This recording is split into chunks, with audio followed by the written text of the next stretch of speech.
हाँ जी dear students, आज हम drawback of Rutherford model of the atom पढ़ेंगे। क्योंकि लास्ट लेक्चर में हमने रदरफोर्ड मॉडल जो डिस्कस किया था उसमें हमने रदरफोर्ड मॉडल के ऑब्जर्वेशंस, उनके कंक्लूजन्स क्या थे उनके बारे में स्टडी किया था। और उसके बाद एक रदरफोर्ड का न्यूक्लियर मॉडल था, उसके फीचर्स को भी हमने स्टडी किया था। तो आज हम क्या पढ़ने जा रहे हैं, drawback of Rutherford model of the atom. कि जो रदरफोर्ड का मॉडल था उसका मेजर ड्रॉबैक क्या था। देखो, रदरफोर्ड का जो मॉडल था वो स्टेबिलिटी ऑफ एटम को एक्सप्लेन नहीं कर पाया था। It could not explain the stability of the atom. ऐसा क्यों हुआ?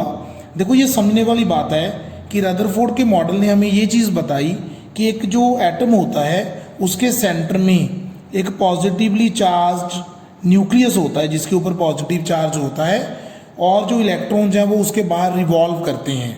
लेकिन सबसे इम्पॉर्टेंट बात ये है कि जब कोई भी पार्टिकल, मान लो हम एक इलेक्ट्रॉन की बात करते हैं, कि जब वो एक सर्कुलर पाथ में रिवॉल्व करता है तो हर बार वो एनर्जी रेडिएट करता है। एनर्जी रेडिएट करते करते जो उसका पाथ है वो छोटा होता जाता है पहले से। जैसे ऐसे इलेक्ट्रॉन रिवॉल्व कर रहा था, लेकिन रिवॉल्व करते करते वो एनर्जी को रेडिएट करता है। इसका मतलब उसकी एनर्जी कम होती जाती है, और जब उसकी एनर्जी डिक्रीज होती जाएगी तो उसका जो पाथ है वो रिड्यूस होता जाएगा, और फाइनली जो इलेक्ट्रॉन है it falls inside the nucleus. तो जो रदरफोर्ड है वो इस चीज़ को एक्सप्लेन नहीं कर पाया था, तो ये उसका मेजर ड्रॉबैक था। क्योंकि अगर हम इस चीज़ को ध्यान से देखें कि अगर ये चीज़ ट्रू है, अगर ऐसा होता है, फिर तो जो एटम है वो स्टेबल ही नहीं है। फिर तो सारे के सारे जो इलेक्ट्रॉन्स हैं एटम के वो धीरे धीरे न्यूक्लियस में फॉल कर जाएंगे, तो एटम इज़ अनस्टेबल। लेकिन हम देखते हैं कि पूरा यूनिवर्स एटम से मिलके बना है, इट मीन जो एटम है वो स्टेबल है। अब आपकी एनसीईआरटी बुक में देखते हैं कि उन्होंने इस टॉपिक के बारे में क्या हमें लिख के बताया हुआ है।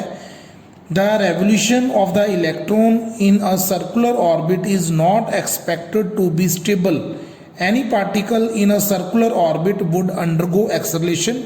During acceleration charged particles would radiate energy. कि जब कोई भी चीज़ एक्सेलरेट होती है सर्कुलर पाथ के अंदर तो वो एनर्जी रेडिएट कर दी है। The revolving electron would lose energy and finally fall into the nucleus. If this were so, अगर ऐसा होता है, the atom should be highly unstable and hence matter would not exist in the form that we know that atoms are quite stable. तो I think आप सभी बच्चों को इसका ड्रॉबैक समझ आ गया होगा।